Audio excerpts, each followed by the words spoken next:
एक तू सच्चा तेरा नाम सच्चा अनंत। पृष्ठ 360। सतपुरुष बाबा फुलसंदे वाले कहते हैं, हे पवित्र आत्माओं, संसार के कटुवचन रूपी बाणों को संत सहते हैं और बदले में वे उनके कल्याण की कामना करते हैं। इसी कारण से परमेश्वर उनसे प्रसन्न है। दिल के हुजरे से तेरी आवाज सी आती रही, कोई शम्मा रोशनी बन राह दिखलाती रही। जब तड़पती ठोकरे खाती रही मेरी जिंदगी, अंबर के मेहराब से एक रोशनी आती रही। गांव बैजला, जिला अलीगढ़ के श्री देवेंद्र सिंह ने बताया कि ध्यान और अर्ध चेतन अवस्था में आकाश में सफेद घोड़ों का रथ उन्होंने देखा, जिसके चारों तरफ तेज प्रकाश के गोले घूम रहे थे। रथ में सवार दिव्य पुरुष के उन्होंने दर्शन किए, जिनके शरीर से इतना तेज प्रकाश निकल रहा था कि मुख पहचाना न जाता था। फिर भी किसी तरह उन्होंने देखा कि वे दिव्य पुरुष और कोई नहीं, सतपुरुष बाबा फुलसंदे वाले थे, जो दिव्य मुद्रा में उन्हें हाथ उठाकर आशीष दे रहे थे। हुजूर महाराज जी फरमाते हैं कि परमेश्वर किसी के साथ भेदभाव नहीं करता, सबसे प्रेम करता है।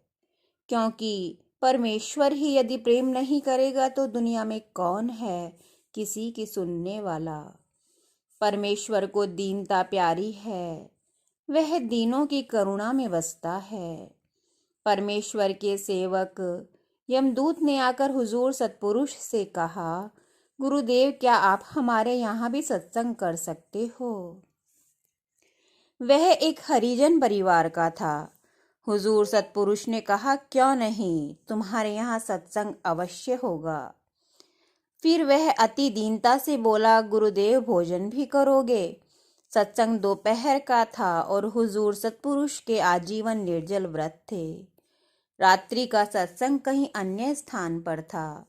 शाम को एक वक्त हुजूर सतपुरुष भोजन करते थे। उनके मन की भावना निर्मल और पवित्र थी और प्रेम वाणी से सतपुरुष ने फरमाया कि तुम्हें हमारे व्रतों का मालूम तो है, शाम को एक वक्त भोजन करते हैं। पर उसने गुरु महाराज के चरणों में सर रख दिया और रोकर कहने लगा, यह सर चरणों में से तब उठेगा जब दम निकल जाएगा, या आप सत्संग में भोजन मेरे घर पर करें, वरना सत्संग को भी मना कर दो। क्योंकि उसके मोहल्ले के लोग उससे कहते हैं कि सतपुरुष बाबा फुलसंदे वाले तेरे घर भोजन नहीं कर सकते, वह तो बड़े बड़े घरों में भोजन करते हैं। तब सतपुरुष उसकी दीनता को देखकर बोले, जाओ तैयारी करो। उसने घर जाकर बड़े उत्साह से सत्संग कराया और हुजूर सतपुरुष को दिन में भोजन भी कराया।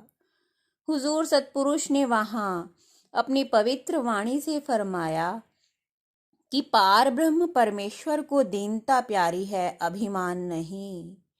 यदि कोई उसे प्रेम से पुकारे तो वह हर वक्त हाजिर है। उस निराकार पार ब्रह्म की साकार ज्योत, साकार दर्शन संत सतगुरु में ही मिलते हैं और अपने प्रेमी जनों को दर्शन देकर उनकी प्यास बुझाता है और अमृतवाणी से सुकून पहुंचाता है। और फरमाया, जैसे परमेश्वर किसी में भेदभाव नहीं करता, ऐसे ही सतपुरुष भी अपनी दृष्टि में भेद नहीं करते। तुम भी किसी से भेद मत करो। एक तू सच्चा तेरा नाम सच्चा।